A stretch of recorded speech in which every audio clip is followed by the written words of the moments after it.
ও দয়ার মালিক, আপনার সাথে কথা বলার দ্বারা মোহব্বত এত গাঢ় হলো, এত মজা লাগতেছে, আপনার কথা এত মজা, না জানি আপনি মাওলা কত মজার মাওলা।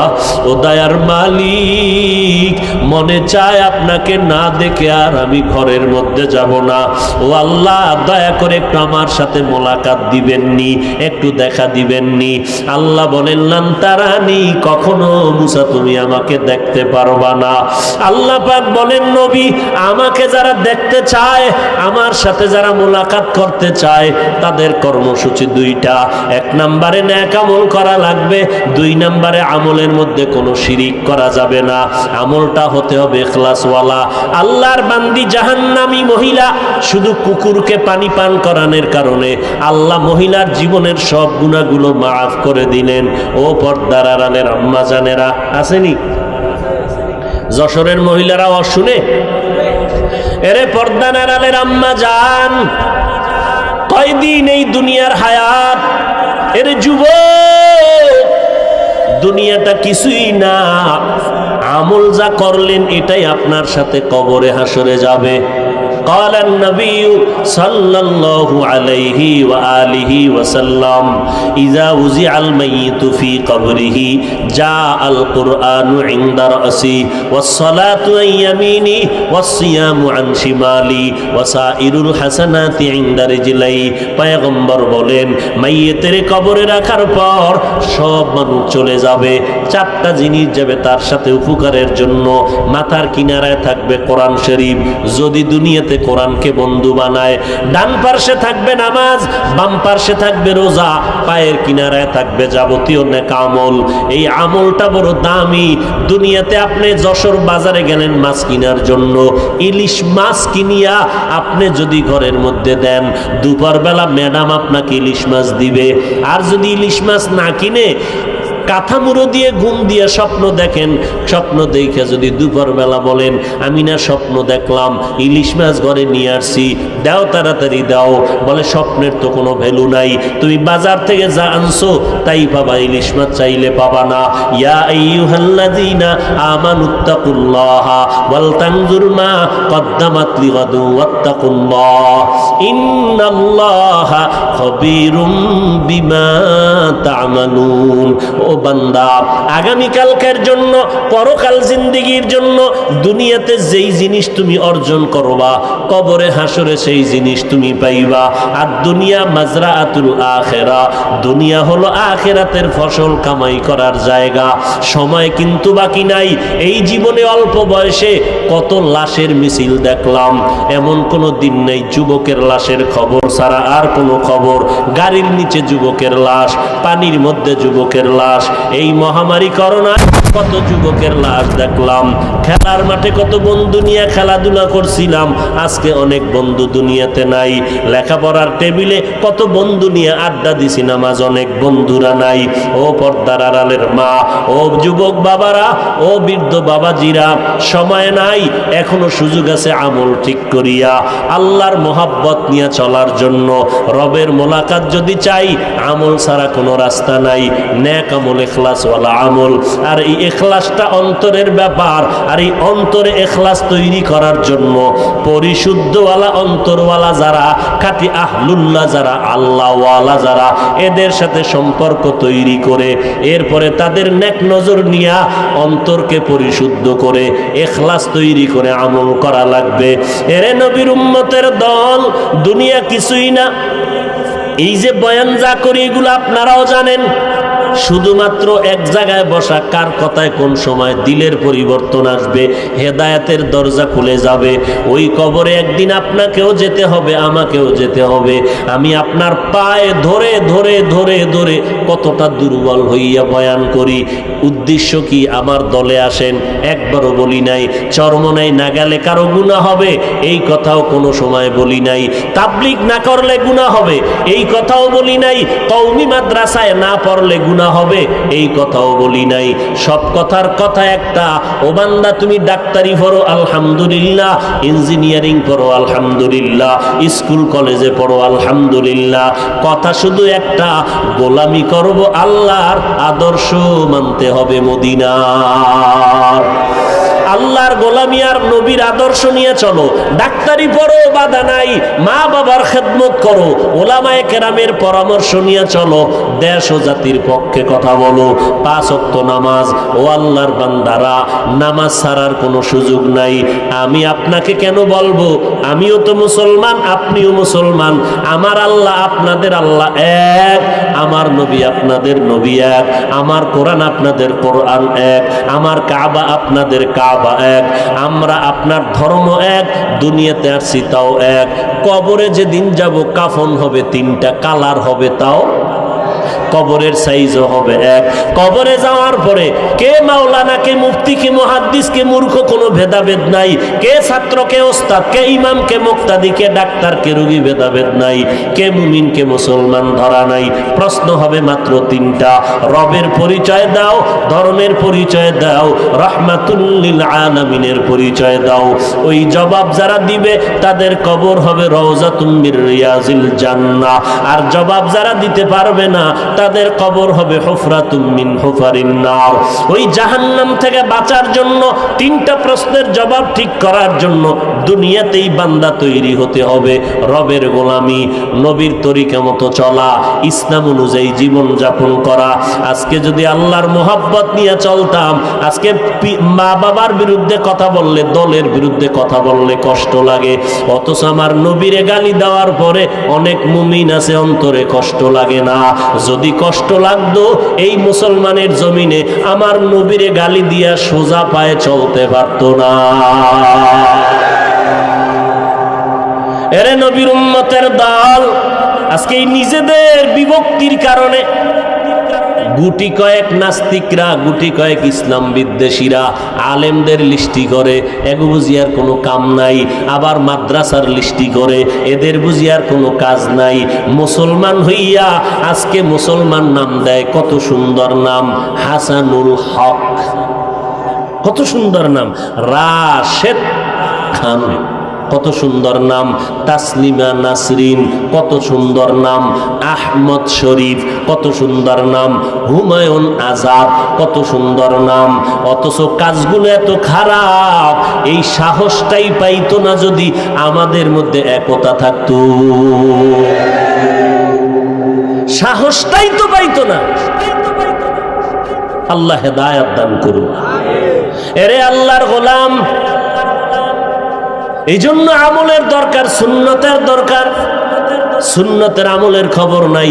এই জমিনে নবীর সুন্নতের আমল করবে মুসলমান, কোনো বিধর্মীরা করবে না। অথচ মুসলমানের চেহারা দিয়ে তাকাইলে সুন্নতের কোনো জ্ঞান পাওয়া যায় না। এখনো সময় আছে, তওবা করে নাও। জীবনে আর নামাজ ছাড়বো না, বেপরদায় চলবো না, আল্লাহর নবীর তরিকার বাইরে চলবো না, মা বাবার খেদমত করে দোয়া নিয়ে চলবো, ওলামায়ে কেরামের পরামর্শ নিয়ে আমল করব, নবীর তরিকায় চলবো, দেশ ও জাতির বিরুদ্ধে কোনো ষড়যন্ত্রে লিপ্ত হব না। আল্লাহর কাছে এখনো তওবা করার দরজা খোলা আছে। মরিয়া গেলে যাব, হায়াতের মালিক আল্লাহ, ইজ্জতের মালিক আল্লাহ, রিজিকের মালিক আল্লাহ। আল্লাহর মোহাব্বতে নবীর তরিকা মতে চলবো, মা বাবার সাথে বেয়াদবি করব না, ওলামায়ে কেরামের বিরুদ্ধে যাব না, নবীর তরিকার বাহিরে চলবো না, 5 বেলার নামাজ পড়ব এবং দেশ ও জাতির বিরুদ্ধে ষড়যন্ত্রে লিপ্ত হব না। এই তওবার নিয়ত যদি অন্তরে থাকে, মুনাফিকি যদি না থাকে, খাঁটি তওবার নিয়তে দুটো হাত আমার আল্লাহকে দেখায় দেই। রব্বুল আলামিন আমাদের হাতগুলো কবুল করে নেন। কোরআনে হাকিমের সূরা কাহফের শেষের দিকে আয়াতের অংশ তেলাওয়াত করেছি। আল্লাহ পাক বলেন, ফামান কানা ইয়ারজু লিকা রাব্বিহি ফালইআমাল আমালান সালিহা। হে রাসূল করিম সাল্লাল্লাহু আলাইহি ওয়া আলিহি ওয়াসাল্লাম, উম্মতকে কোরআনের অমীয় বাণী পৌঁছে দিন। যারা আল্লাহর সাথে, তার রবের সাথে মোলাকাত করতে চায়, তাদের জন্য আবশ্যকীয় ফালইআমাল আমালান সালিহা, তারা যেন নেক আমল করে। ওয়ালা ইউশরিক বিইবাদাতি রাব্বিহি আহাদা, এবং তারা ইবাদতের মধ্যে রবের সাথে অন্য কাউকে অংশীদার যেন না বানায়। নবীজি বলেন, আখলিস দীনাকা ইয়াকফিকাল আমালুল কলিল, হে উম্মত তোমাদের ঈমান আকীদাকে পরিশুদ্ধ করো, অল্প আমল নাজাতের জন্য যথেষ্ট হয়ে যায়। আয়াত হাদিসের মোটামুটি আলোচনার বিষয়ে প্রথমত আমল কি জিনিস, আমলের কি প্রয়োজনীয়তা এবং আমল কিভাবে বিশুদ্ধ হবে, টোটাল আমল নিয়ে কিছু কথা। আমল মানে কাজ, আমল মানে কি কাজ। কোরআন শরীফে আরো একটা শব্দ আছে কাজের বেলায় ব্যবহার হয়, ফেল মানিও কাজ। আমল মানিও কাজ, ফেল মানিও কাজ। ফেল এমন কাজ যেটা করা মাত্র তার ক্রিয়া শেষ, আমল এমন কাজ যেটা করার দ্বারা ক্রিয়া শুরু শেষ নাই।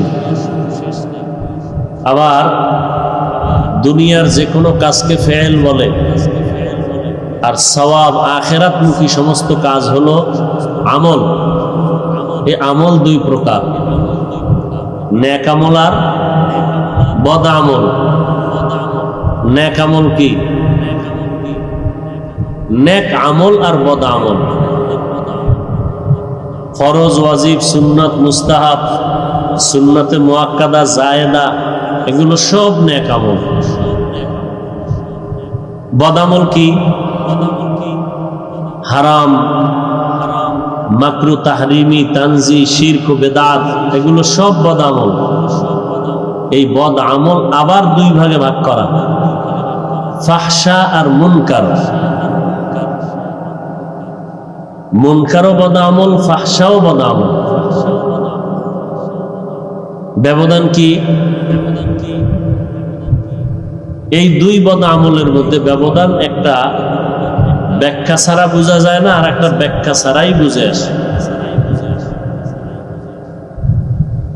যেমন মিথ্যা কথা বলা মহাপাপ, এটা বুঝতে কি ব্যাখ্যা লাগবে? লাগবে না। সেজদা করা এটা সওয়াব না গুনাহ?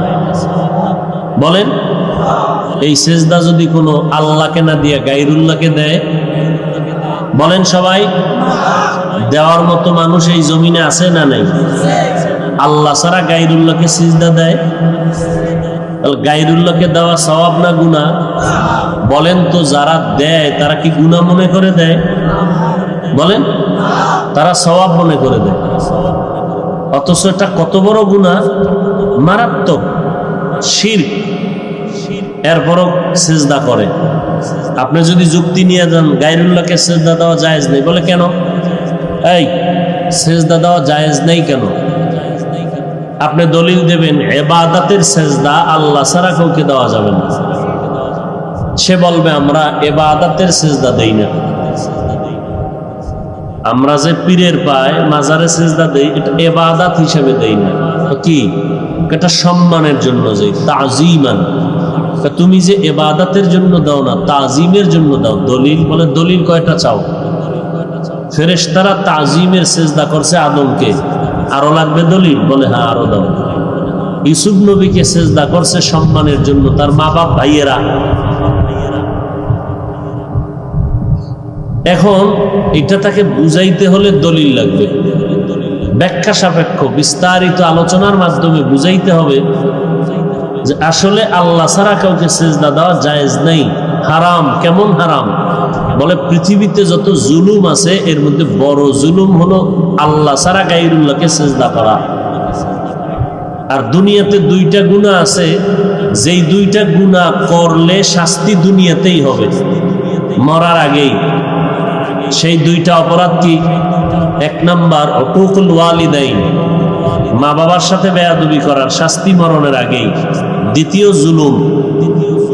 জুলুম তিন প্রকার: আল্লাহর সাথে জুলুম করা, নিজের সাথে জুলুম করা, অন্যান্য মাখলুকাতের সাথে জুলুম করা।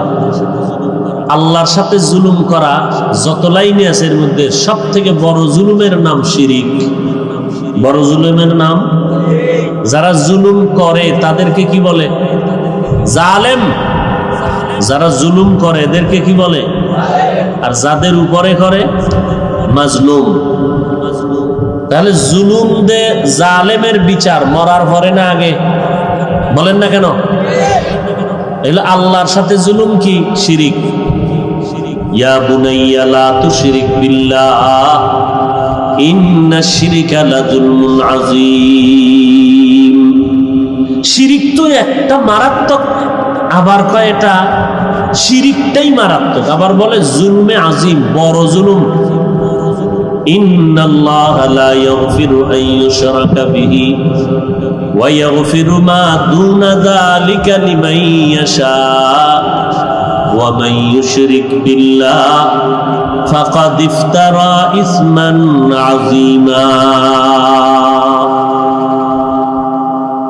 আল্লাহ সব গুনাহ মাফ করবেন চাইলেই, কিন্তু শিরিকের গুনাহ সহসায় ক্ষমা করবেন। ওয়া মান ইউশরিক বিল্লাহ ফাকাদ হারামাল্লাহু আলাইহিল জান্নাহ। যারা আল্লাহর সাথে শিরিকের গুনাহে লিপ্ত হবে তাদের উপরে জান্নাত হারাম। কত বড় মারাত্মক গুনাহ শিরিকের! হে নবী জানায় দেন, রবের সাথে যারা মোলাকাত করতে চায় তারা ইবাদত করবে, আমল করবে, তবে সাবধান তারা যেন ইবাদতের মধ্যে রবের সাথে অন্য কাউকে অংশীদার না বানায়। কারণ যারা অংশীদার বানাবে শিরিকের মতো গুনাহ করবে, এদের জিন্দেগির গুনাহ মাফ হলো, শিরকের গুনাহ সহসায় মাফ তো হবেই না। আমি ঘোষণা দিলাম তার জন্য জান্নাত হারাম। আল্লাহ কয়জন? ভাই বেশি ওয়াজ না, অল্প কথা বলে বিদায় নিব। মানুষ বিক্ষিপ্ত অবস্থায়, রাত্র বেশি, কষ্ট আপনাদেরও আমারও। আল্লাহ পাক সবার এই কষ্টকে আমাদের হেদায়েতের জরিয়া বানায় নেয়। আরো আস্তে করে বলেন। যেই পরিমাণ মানুষ বসা, মনে হয় 20-25 লাখের মতো হবে। কেন? অসুবিধা কি? আর একদল কইতে হলে আমরা কইতে পারবো না, সব দোষ।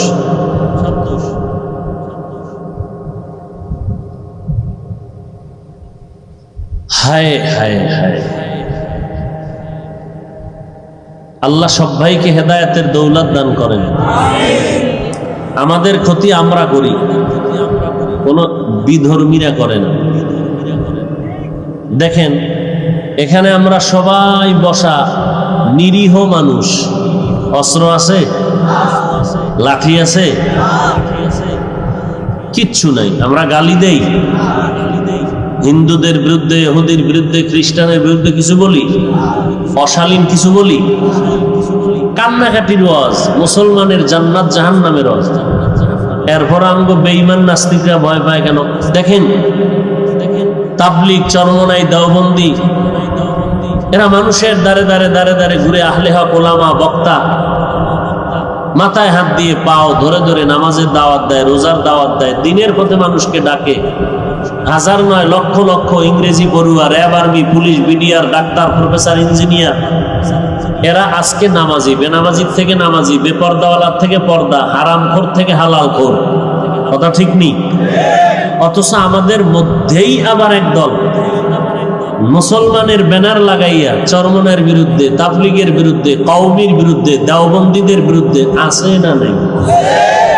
তাহলে আমাকে ক্ষতি হিন্দুরা করলো না আমরা করতেছি? সারাটা দিন রাত 12টা মাস ফেসবুক শরীফ নিয়ে পড়ে থাকে।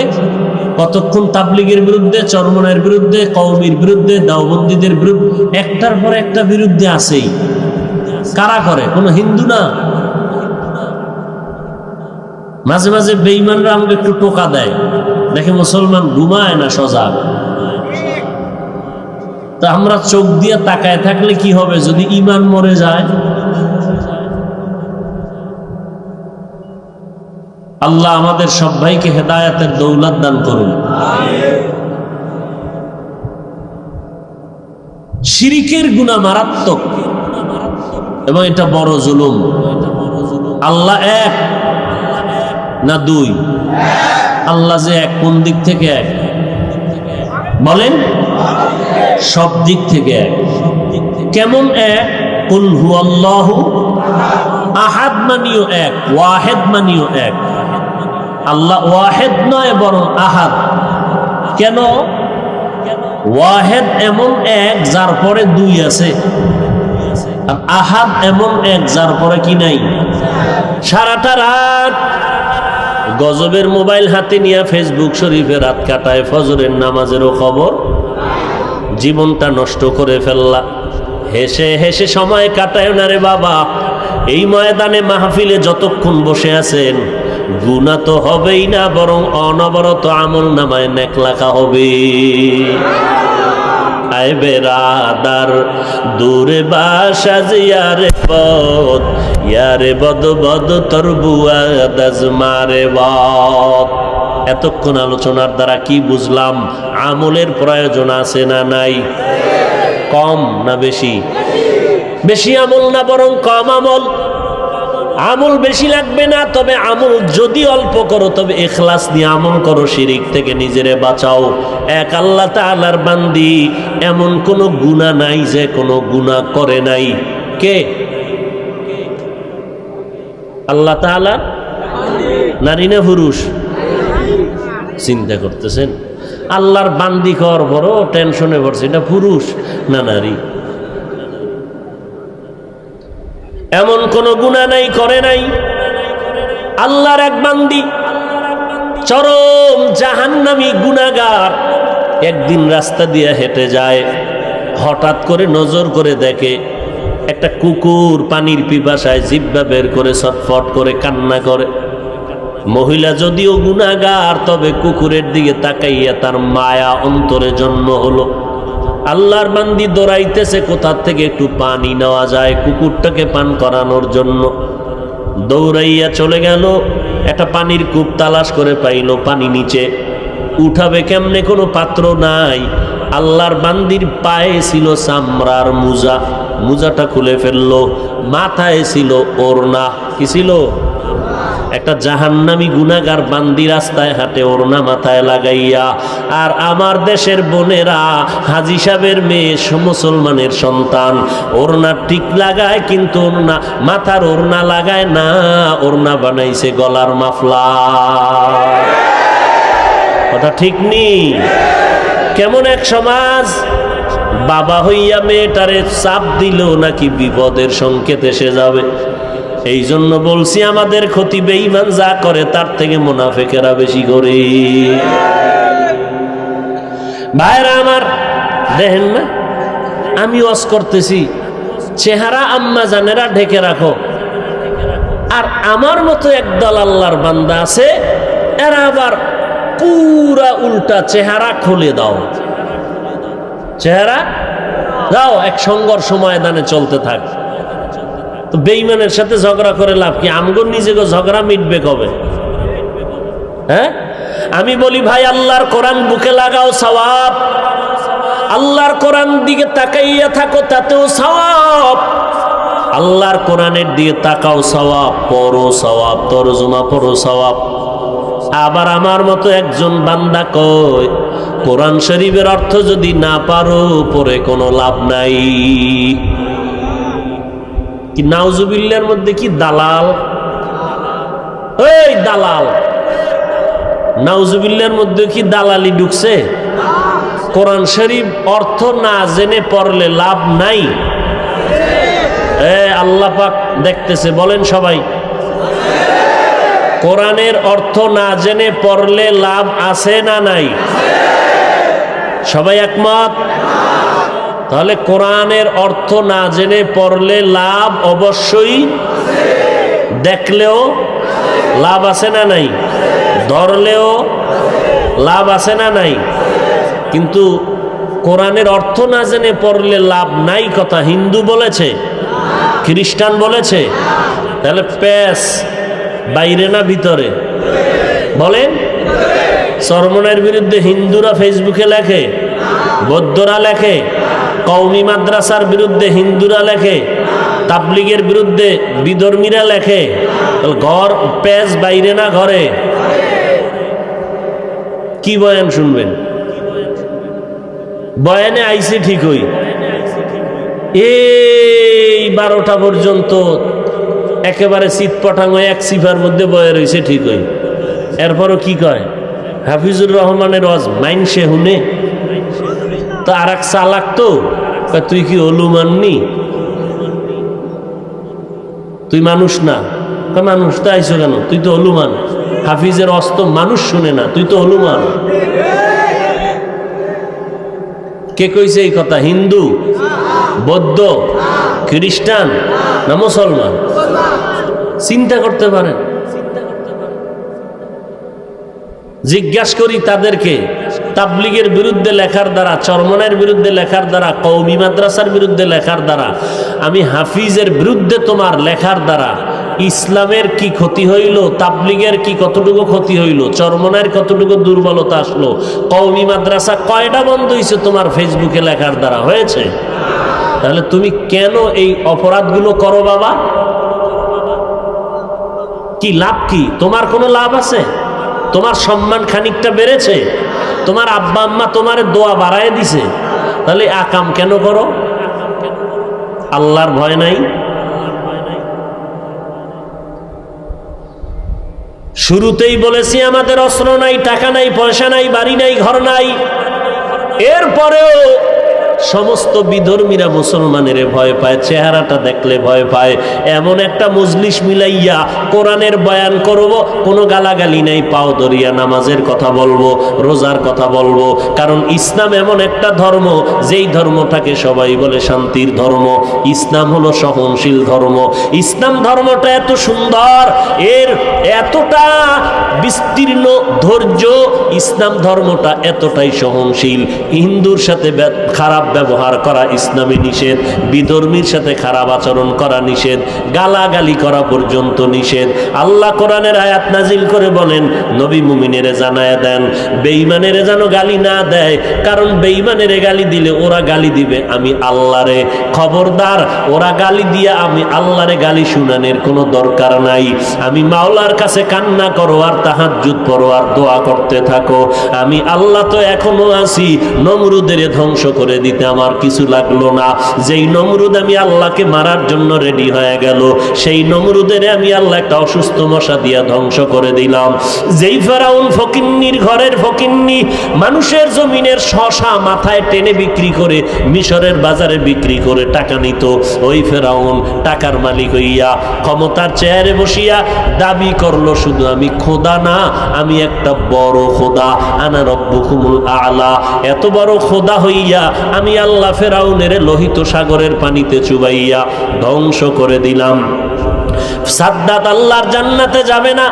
আমি আল্লাহ পাকের যে জান্নাত বানাইছি, চ্যালেঞ্জ করে সাদ্দাত আলাদা জান্নাত বানাইলো, সেই জান্নাত দেখার সুযোগ হলো না, আমি আল্লাহ ধ্বংস করে দিলাম। কারণ মুসা নবীর সাথে বেয়াদবি করিয়া যাকাত দিবে না বলে ষড়যন্ত্র অপকৌশল হিসাবে একটা বেহায়া নারীকে রেডি করলো মুসা নবীর বিরুদ্ধে। আমি আল্লাহ কারুনের ধ্বংস করে দিলাম।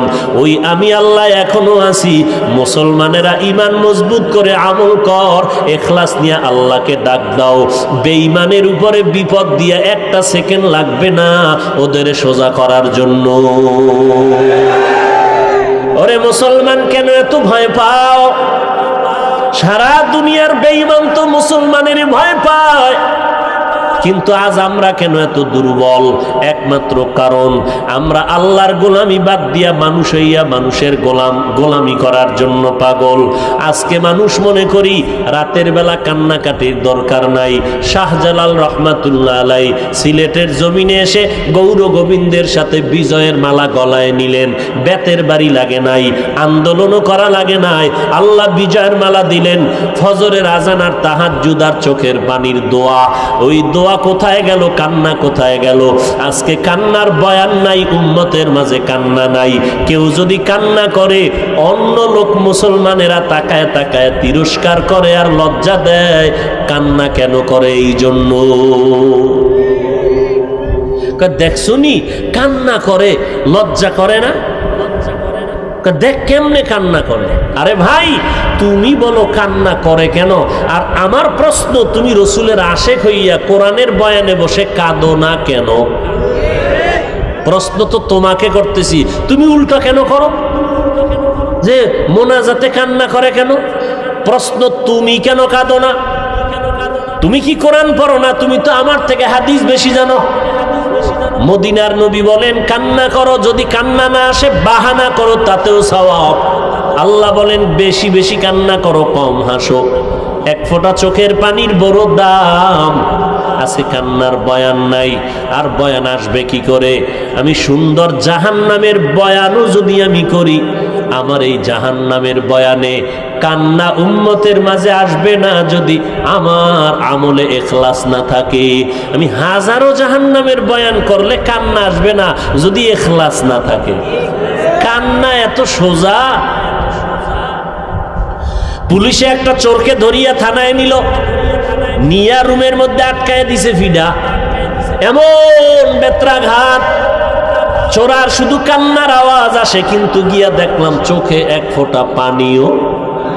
এবার চিন্তা করেন, ও যশোরের মুসলমান, একটা চুরির আসামিরে থানায় নিয়ে পুলিশে পিটায়, চোরায় কান্দে না, চোখে পানি নাই।